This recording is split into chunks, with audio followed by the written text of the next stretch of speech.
No man is more professional than I. I am a 1% man. I am not above or below any man. I'm training my mind. I'm building my body. I'm connecting to my soul. I'm investing my money.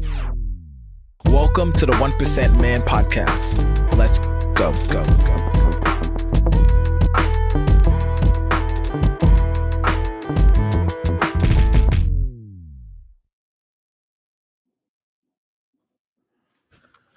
All right, everybody, welcome back to the 1% Man Podcast. I have my good friend here with me, Alex Weber. He's now this list of resume for Alex Weber is pretty amazing. He's an international leadership and peak performance speaker, TEDx speaker, podcast host, American Ninja Warrior, award-winning host and performer, world record holder, a businessman, one of the youngest U.S. Lacrosse Coach of the Year as well. Alex, with a list like that, I mean, I feel like that's the whole episode right there. I appreciate it, man. It's good to see you. It's good to be here.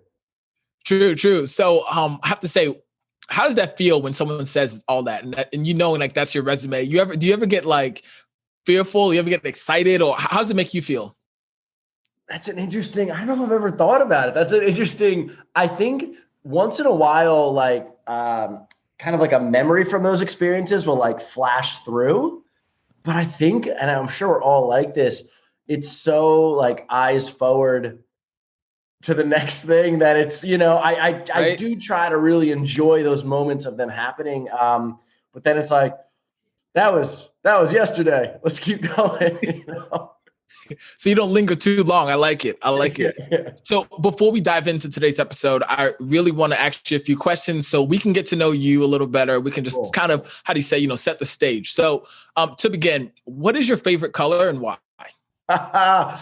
You know what, man? I love red.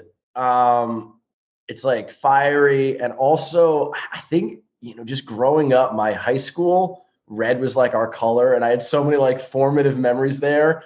So I'm gonna go with red. Okay, perfect. I like that. I think high school, everyone has a lot of great memories there and kind of shapes you and molds you a lot, you know, good or bad. Yeah, good and bad. Yeah. So Alex, if you had one value that you can share with all men that you hold true to yourself, and you could share with all men, what would it be and why? I mean, what's popping in my head is just to be honest with yourself and be true to yourself. And I think that a lot of, especially as men, a lot of the negative stuff that ends up happening, whether that's pulling us, you know, fighting other people or ripping them down or overly being competitive with them, is really just stemming from us not really being true to who we are and what we want. So yeah, I would say that. So I like what you brought up about, you know, overly competitive, right? What we always talk about, like, you know, we want to be competitive in the marketplace, so we want to be competitive in what we're doing. So how do we balance that act of being a competitor, but also like knowing that we can also be in our own lane, doing our own thing?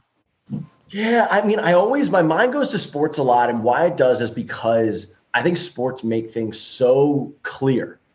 Like in life, there's a lot of like gray area, but like sports are like, no, like this is what's happening. And there's like objective proof of it. So, you know, I always like, you know, I think back to like coaching or playing, and you want to win and you want to play your best. You want to do your best, but there is something beautiful where you like tip your hat and you're like, damn, like that was a sick shot. Like that kid ran down the alley, shot off his back foot and pinged the corner. And like, you guys be like, damn, man. Like, so I think when you can still appreciate and still enjoy other people doing their best. So you want to do your best and you want to beat people when they're doing their best.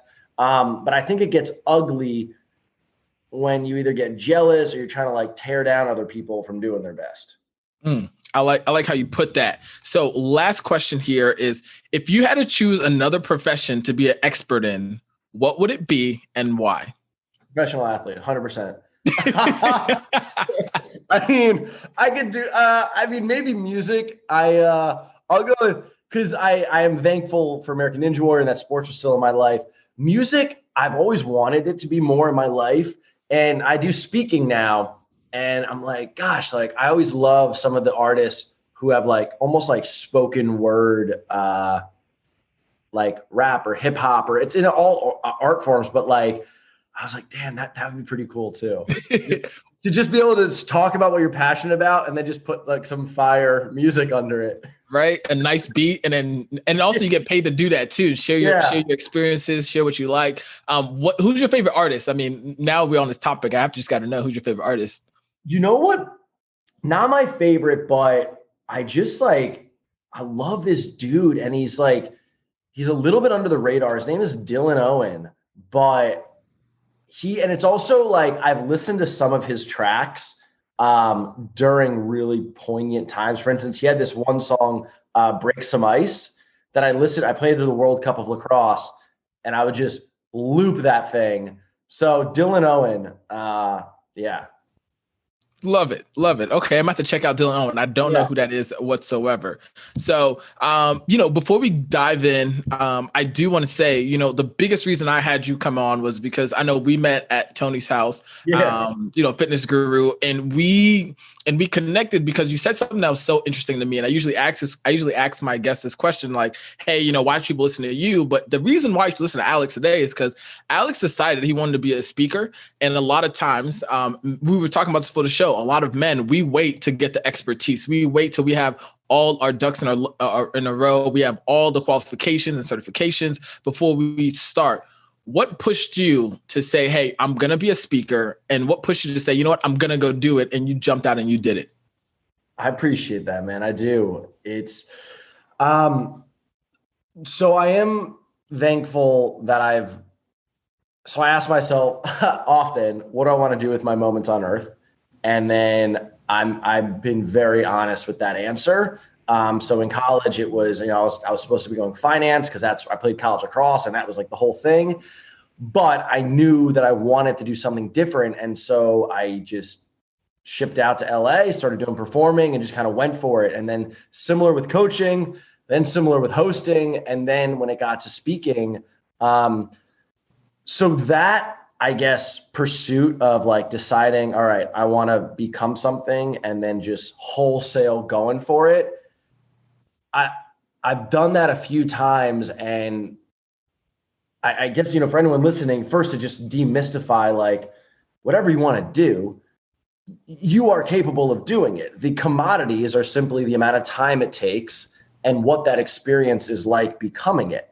But if you're down, if you know that, oh, I need to do this, then you're up for the time. You know that it's not going to be overnight, but you're down for the journey of it. And you're also willing to embrace those growth moments, which you can call failures.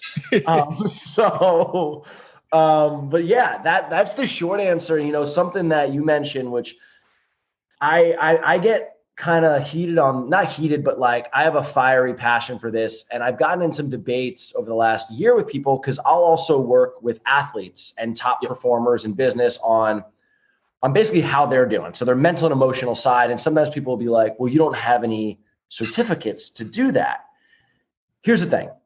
Certificates are wonderful. And I think that there's a lot of things to learn in the pursuit of graduating from somewhere. I also think that it doesn't guarantee that someone's good at their job. Just because they paid some money and showed up to a class doesn't mean that they're good at it. And I always think about, like, there's freaking people who are good at cutting your hair and there's people who are bad. There's good dentists and bad dentists. And there's people who make good tacos and bad tacos. And, the doctor that missed my mom's cancer, whole mess of framed, great looking certificates on the wall. Didn't really do a damn. So my point is, there's people who care and there's people who don't care. And if you care about whatever goal you have, don't let some dumb piece of paper tell you that you can't do it. Right. Exactly. I will attest to that. I think many times in my life, I've jumped out and did things that I had a lot of fear behind it. So with you, I feel like there had to be a point where you must have failed, or you probably had fear. And a lot of men listening probably have a lot of fear, or they probably failed a lot of times. So I guess it's a two-part question. One, when the fear presents itself, do you have a certain technique or tactic that you use to get past it? And then the second thing too is, Let's start with that one first before we hit you too many. Such a good question, man. And I think one of those, and that word fear is like something that I think people need to unpack because it means something different to each person, right? And whether that's like doubts or it's anxiety or it's stress or it's pressure, I kind of put fear as that bubble term for all of it. So whatever that hits for you of like how it shows up in your life, to anyone listening, because it's a shifty, fear is shifty and it shows up in different ways. But I oftentimes, and Kobe Bryant's got a lot of great stuff on this, talk with it, like reason with your fear, because fear is crazy. It's irrational. And it's often thinking of only the worst case scenario. And if you actually reason with it and you're like, all right, well, why am I, I'm putting on something right now, like I'm putting on my first event and I have fear around it. Why am I scared? Well, I'm scared that it might not be that good and I'll be putting myself out there and but when you put that fear up against why you're actually doing the damn thing to begin with, one, the fear is not that great of a case. It's usually just emotionally fueled. And it's not a very inspiring thing. When you go to like your life and what you want to do with it, you have a choice. We all have a choice of, do we want to choose to go with what fires us up and inspires us, even though it's a gamble, or indulge the fear that's just scared it's not going to work out? I like that. So it's two-part things. It's figuring out, why you did it in the first place, and then talking through that fear and saying, okay, hey, look, this is probably irrational. And by the time you start reasoning with it, talking to it, you're going to be like, wait, what am I? Okay, never mind. I got this. Let me go do this, right? Yes. And the one last thought on that is there's also usually things within so like my fear right now is, it might not be that good. Okay, well, there's action items in my control where I can make it that good. So if that's fear's biggest case, like if fear is, putting on its suit and coming in the courtroom and is like, it might not be that good, I have a lot of things in my control that can make it that good. So I think that's a really big point, is like distill down tangibly what fear is so scared of. I like that. So second thing too, now failure. And failure is on the other side, right? This isn't just like a irrational. This is like an actual thing. It actually happened. I started this business. I failed.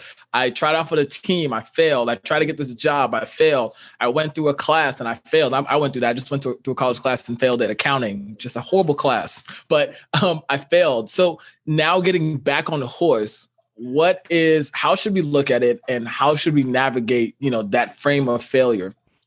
Yeah. And I appreciate you sharing about the class, because there are, like, in life, failing is growing and persistence and keeping going. But there are some moments, and I appreciate you sharing that, of like, oh, damn it, I got a tangible response of I failed in the class, or I lost the game, or failed at American Ninja Warrior, or that business went under. So there are some like very definitive moments where you're like, well, that kind of was a failure. Yes. But I think then it's, I think of that saying, lose the battle, win the war. And it's really a failure if you chalk it up and you stop. And if it's still something you want to do, if accounting is still matters in your greater business view and what you want, then it's just mustering up that strength to take it again. Yeah. And I don't, that moment, and I've had that moment in so many things where you're like, damn it, this sucks. I don't want to dig deep and refocus and recommit and have to build back and take this course, which I'm sure is a ton of hours. However, then I think you have to touch in with, okay, well, what do I really want? And if this is a piece in there, then I gotta recommit and keep going forward. No, I love that. So at the end of the day, recommitting yourself to whatever goal it is that you wanted to attain. And then after that, even after that failure, saying, okay, is this really what I want? Going back. Okay, even though I failed, kind of like reflecting on it and then moving forward. I like how you put that. So Were you gonna say something? You gonna add something to it? No, you nailed it. And hearing you're so good at summing up. I feel like I'm giving rambles and you're doing a killer job of being like, oh, okay, this is what he means. Yeah, because I think, and this has to do with fear. Again, fear is shifty, and fear will start to chirp up and be like, maybe we don't want to do accounting. Maybe we don't want to do American Ninja Warrior. Maybe we don't want to do that event or that business because like that was rough and it might be rough again. And that's why I think being bravely honest, that's something I say a lot to people, is to be bravely honest, which is like, that sucked and this might be tough, but damn it, I know that I really do want this. I really do. Because ultimately that, I believe, is what you're gonna have to pull upon when you got to study till 1 a.m. again, or when you got to do that test, or when tomorrow night have to drive an hour and a half to go train for Ninja. That, yep, I really want this, is the fuel. So let me ask you this then. Can you think of a moment where you failed drastically, and could you take us through real quick the process of you moving through that? Yeah, I don't know if I've had disappointing moments. The only thing, gosh, I don't know if I view anything as a failure. I mean, I underperformed in college lacrosse. And I feel like I finished the loop because I ended up playing in the world championships and I was the second highest scorer. And I feel like I was taking out some of my demons since I underperformed in college. But if I really look at why I did, it was because of a lack of self-belief and caring too much about the things that didn't matter. And so I've tried to like take those lessons in. And I guess why I don't see it as a failure is because it led me to then coaching, and I won U.S. Lacrosse High School Coach of the Year because of those lessons of underperforming. And then that led me to other things. So I think my view on it is it's only a failure if you hang it up. Like, I'm never going to go out on a negative. So like if you, I think, hit that failure and then you hang it up, yeah, then I think it is a failure. Got you. I love it. So always keep pushing, always keep striving. But if you do hang it up, then that is the failure. Now, I know our time is winding down, so I do want to ask, during this time of a pandemic and, with your skill sets of coaching, top performers all around and top business leaders, what are you giving them and what can you share with us to help us to cope with this pandemic and, sharing some inspiration from what you're doing to, stay inspired and keep pushing? Yeah, I appreciate that. I think acknowledging that it is a tougher time, but then also being like, okay, meaning like it is a tougher time. So some of those high highs may not be there. And maybe there are some lower lows, but then and this has taken me a while, true, to then accept like, okay, it is a tougher time. Now what? And to not fall into like, I don't want to say like a victim mentality or an entitled mentality, but a little bit.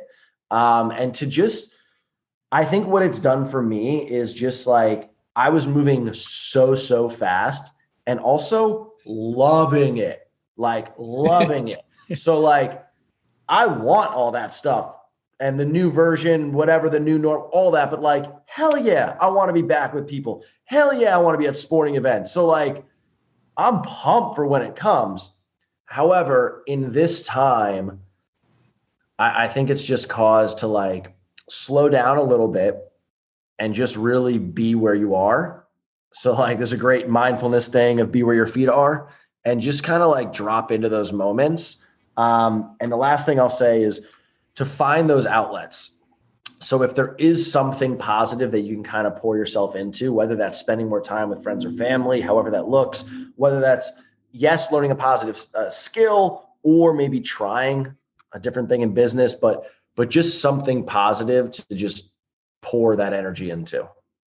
Man, I love that. So one, being super mindful about where you are, just being the moment, feel it, touch it. And then second thing is really just understanding what your outlets are and where you can go to, recharge yourself as well. Yeah, exactly. All right. Last question before we go, Alex, for you is, what is the last words that you have for everybody that's listening right now? Last words, something that you want to leave everybody on. I've like looked at this a lot of like, because sometimes people will be like, what do you speak on and all that? And I've like thought about that, but I really do think it's to really be honest with yourself, to really just bravely be honest with yourself of what you want, and to have faith in yourself that you can make that happen. Because I think there's a lot of unhappiness caused by someone else, or something happened, or our fears convinced us that we can't have whatever it is that we want to do. And in that, if we're able to do that for ourselves, then we can do it for other people too. So I would say that. I love those last words. So Alex, thank you so much for coming. And my brother listening to this, I want to tell you, until next time, your legacy starts today.